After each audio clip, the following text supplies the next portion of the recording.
The Business Review brings you top financial news developments, influencing financial markets, international currencies, commodities, global commerce, tourism, and other economic events from around the globe.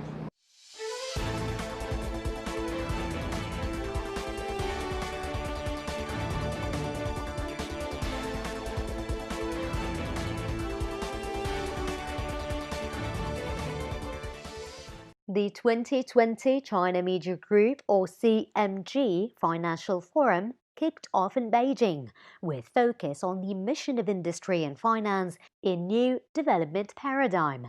Participants from government, economic and business circles exchanged their ideas on how to facilitate high-quality economic development in the new development era. Vice Chairman of the National Committee of the Chinese People's Political Consultative Conference, Zhao Yanglong, said, structuring the new development paradigm is an important strategy of building a modern country, and the new mission for industrial and financial sectors is to make greater contribution to achieving the goals of 14th five-year plan period. The forum also discussed the important role of mainstream media in leading the public to learn, adapt to new challenges, and actively make innovation. Deputy Minister of the Publicity Department of the Communist Party of China Central Committee, Shen Hanxiang, said the Financial Forum, hosted by CMG, is significant in explaining the development trend and building up consensus from all walks of life ahead of the upcoming annual Central Economic Work Conference. He noted that CMG has brought to audience a large number of excellent and high-quality programs and reports focusing on poverty alleviation and the building of a moderately prosperous society in all respects since the beginning of this year.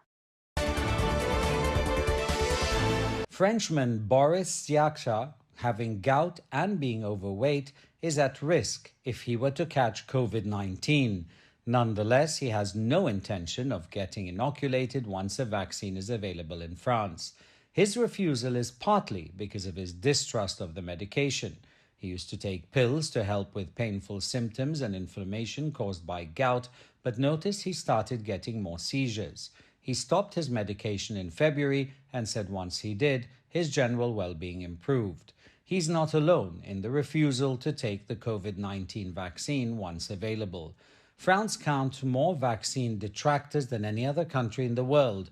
An Ipsos survey last month showed nearly half of French people will not get vaccinated against the virus. He said that big pharmaceutical companies had rushed their vaccines through too quickly. His mother has joined Facebook groups that share various articles criticizing the government's handling of the COVID crisis and are skeptical about the vaccine. She said there are questions and doubts about what the government has informed the public. The nation's skepticism matters for President Emmanuel Macron. A low uptake of the vaccine risks leaving France vulnerable to future waves during the pandemic and could compromise a recovery in the Eurozone's second biggest economy. The Ipsos survey of 15 countries, published on November the 5th, showed 54% of French people would have a COVID vaccine if one were available. The figure was 64% in Italy and Spain, 79% in Britain, and 87% elsewhere. President Macron has promised transparency in vaccines rollout to persuade citizens to get the vaccine. The health minister, Olivier Véran, has insisted the European Union was rigorous in its approval process and would not be rushed into rolling out any vaccine.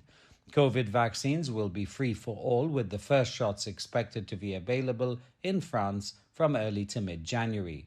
Care home residents and their carers will be the first to get the vaccine before a wider distribution in March. Experts estimate herd immunity would require at least 60 to 70% of the population to have immunity to break the chain of infections.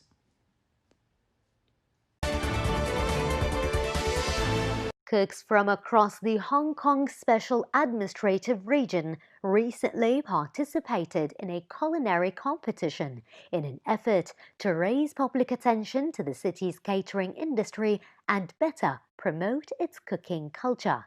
The COVID-19 pandemic has greatly affected many industries around the world, including Hong Kong's catering industry as it faces a transformation to survive, with the Hong Kong Special Administrative Region government tightening pandemic measures. The catering industry is now actively integrating into the Greater Bay Area through skills training, transformation and upgrading, and seeking new development opportunities. A contestant presented a traditional dish with her own innovation to express her love for her hometown and won a place for the next round of the competition.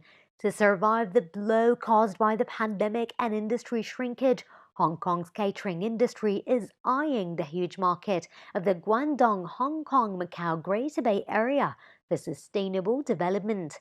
The severe condition in Hong Kong have forced many restaurants to close, while some others are seeking solutions by changing their business strategies and scope. China's auto production and sales hit a high in November, and the annual decline is expected to narrow to 2%, according to data released by the China Association of Automobile Manufacturers, the CAAM. In November, China produced and sold 2.847 million and 2.77 million vehicles, respectively, up 9.6% and 12.6% year-on-year.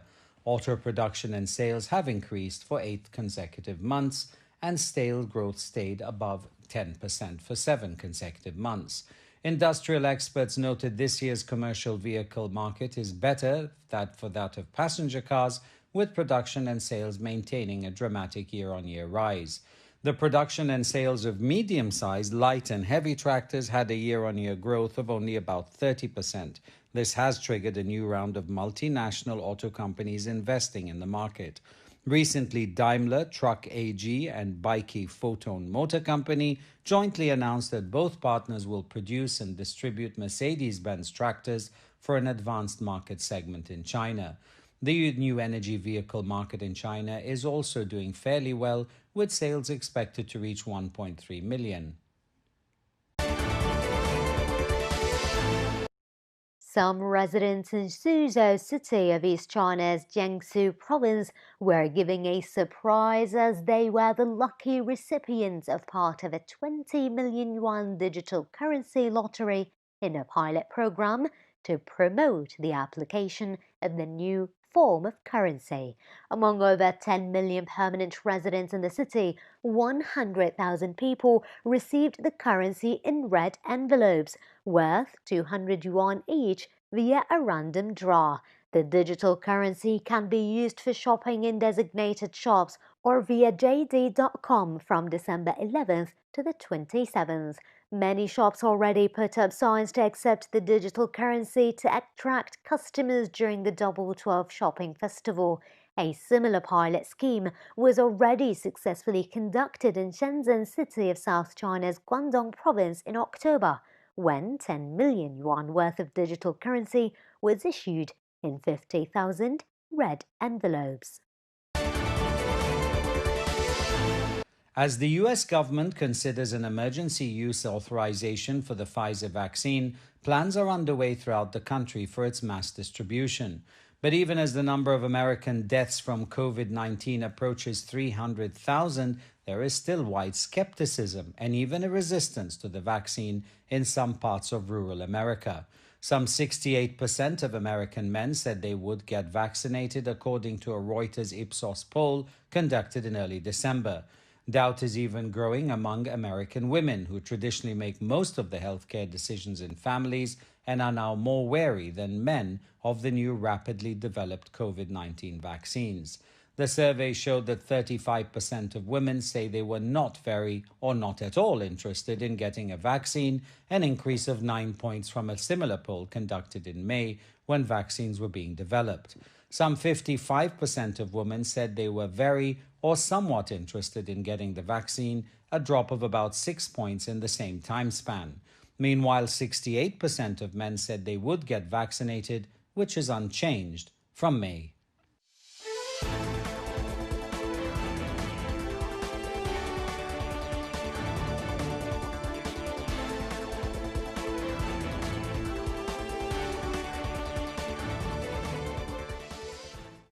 This brings us to the end of this episode of the Business Review. We hope to see you again tomorrow with news of stock markets, economic conferences, commodities, currencies, regional and international financial news, and much more.